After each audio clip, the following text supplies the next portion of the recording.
বন্ধুরা, আজকে আমি আপনাদের সামনে দারুণ মজাদার একটা রেসিপি নিয়ে এসেছি। লাউ রান্না রেসিপি রুই মাছ দিয়ে। তো চলুন দেখি বন্ধুরা আমি কিভাবে রান্না করেছি আপনাদেরকে দেখাই। হ্যালো বন্ধুরা, আসসালামু আলাইকুম। সবাই কেমন আছেন? আজকে আমি আপনাদের সামনে হাজির হলাম আরেকটি রেসিপি নিয়ে।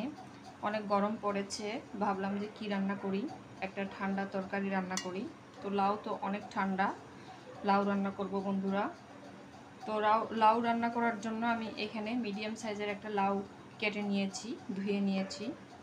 আর এখানে আমি রুই মাছ নিয়ে নিয়েছি কয়েক পিস। মাছটাকে আমি ধুয়ে লবণ, হলুদ, লাল মরিচের গুঁড়া এবং জিরার গুঁড়া দিয়ে মেখে রেখেছি 10 মিনিটের মতো।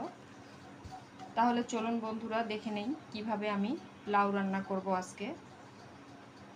চলুন। তো লাউ রান্না করার জন্য আমি প্রথমে চুলায় একটা প্যান বসিয়ে দিয়েছি এবং প্যানটা গরম হয়ে গেলে পরিমাণ মতো এখানে আমি রান্নার রেগুলার তেল দিয়ে দিয়েছি। এখন আমি মাছগুলোকে ভেজে নেব।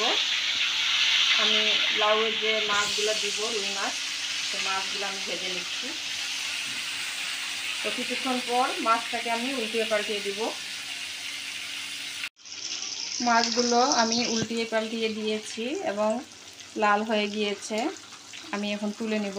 মাছগুলো ভাজা হয়ে গিয়েছে। একদম কড়াভাবে আমি ভাজবো না, মিডিয়ামভাবে ভাজবো। তো মাছগুলো আমি এখন তুলে নিচ্ছি। অন্যদিকে আমি চুলায় একটা প্যান বসিয়ে দিয়েছি। আমি একটা পুরানা কড়াই বসিয়ে দিয়েছি। কড়াইতে আজকে রান্না করব। অনেক দিন কড়াইতে রান্না করি না। তো আমি এখানে দিয়ে দিলাম হাফ কাপ পরিমাণ পেঁয়াজ কুচি আর 2-3টা কাঁচামরিচ আমি ফালি করে দিয়েছি।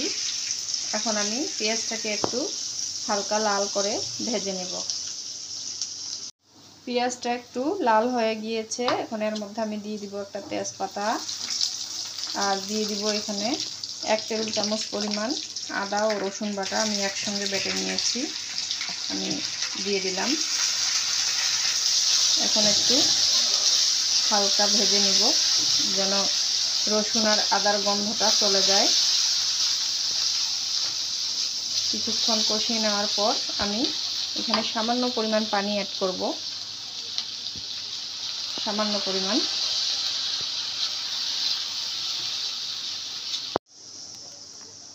এখন এর মধ্যে আমি দিয়ে দিব 2 টেবিল চামচ পরিমাণ হলুদের গুঁড়া। আমি লবণটা একটু পরে দিব। আর দিয়ে দিব এখানে 1 টেবিল চামচ পরিমাণ লাল মরিচের গুঁড়া। আর দিয়ে দিব এখানে 1 টেবিল চামচ পরিমাণ জিরা ও ধনিয়ার গুঁড়া আমি একসঙ্গে দিয়ে দিচ্ছি। আর দিয়ে দিব এখানে হাফ টেবিল চামচ পরিমাণ গরম মশলার গুঁড়া। এখন আমি সব মশলাগুলোকে একটু কষিয়ে নিব যতক্ষণ পর্যন্ত না তেল বেরিয়ে আসে। তো এইভাবে একটু কষিয়ে নিতে হবে। মশলাটা আমি কিছুক্ষণ কষিয়ে নিয়েছি, দেখেন তেল বেরিয়ে এসেছে। এখন আমি দিয়ে দিব এর মধ্যে লাউগুলো আমি দিয়ে দিলাম। এখন এর মধ্যে আমি দিয়ে দিব পরিমাণ মতো লবণ। লবণটা আপনারা যে যেরকম পছন্দ করেন। আমি এখানে দিয়ে দিব 2 টেবিল চামচ পরিমাণ লবণ। দিয়ে আমি লাউটাকে একটু ভালোভাবে কষিয়ে নিব মশলার সাথে। এভাবে কষিয়ে নিতে হবে।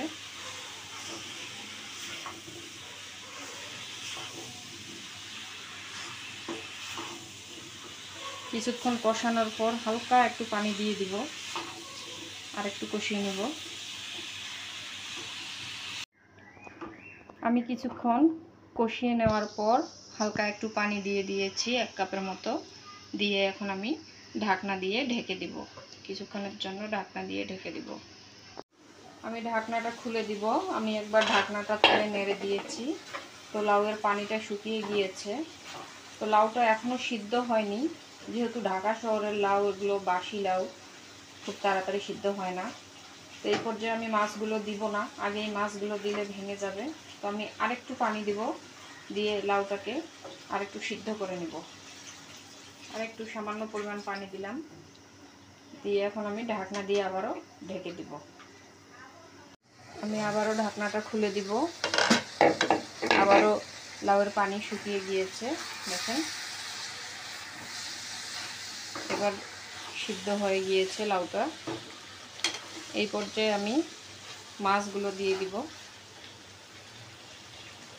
এখানে ভাজা মাছ আমার ছেলে অনেক পছন্দ করে, এর মধ্যে 2 পিস সে অলরেডি খেয়েই ফেলেছে, তো বাকি 4 পিস আমি দিয়ে দিলাম। এখন একটু নেড়ে চেড়ে দিয়ে আমি এখানে আবারও পরিমাণ মতো ঝোল দিব। আপনারা যেরকম ঝোল পছন্দ করেন সেভাবে দিবেন পানি। আমি আবারও সামান্য পরিমাণ পানি দিয়ে দিব।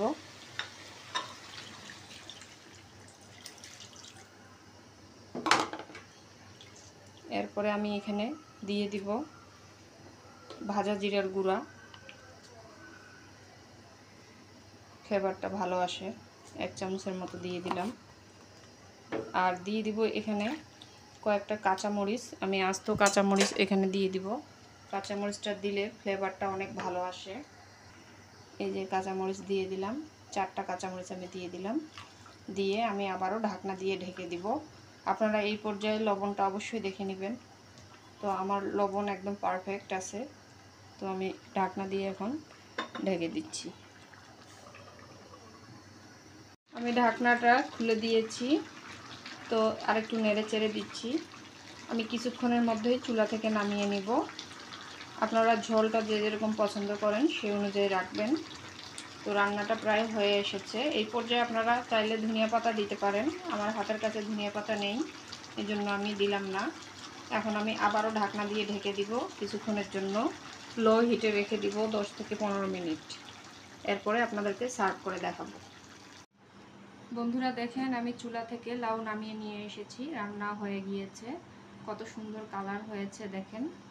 অনেক সহজ একটা রেসিপি, আপনারা এভাবে রান্না করতে পারেন। অনেক গরমের দিন, লাউ একটা ঠান্ডা তরকারি।